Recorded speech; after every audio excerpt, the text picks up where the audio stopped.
আজকে নারীরা কি নিয়ে মত্ত, নিজেদের সৌন্দর্য প্রদর্শন, যুবকের সাথে রাত কাটানো, যৌবনকে উপভোগ করা, উম্মতে মুহাম্মদী, উম্মতে মুসলিমার নারী।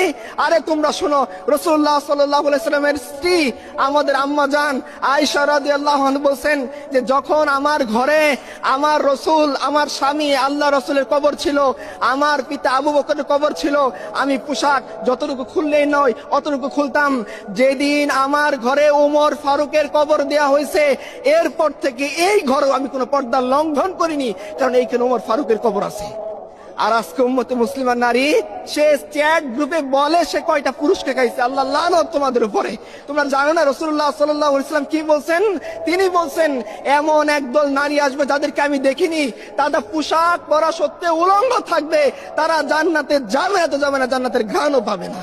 তোমরা শুনোনি এই কথা? তোমরা উম্মতে মুসলিমার নারী আর তোমরা যুবকদের সাথে গিয়ে এই বাজে কাজে লিপ্ত হও, তোমরা ভ্যালেন্টাইন্স ডে উৎপন্ন করো, তোমাদের দেখে তো শয়তানও হাসে। তোমরা কি ধরনের সংস্কৃতি বেছে নিয়েছো? তোমরা আম্মা জান আয়েশা খাদিজার কালচার তোমাদের মনে নেই?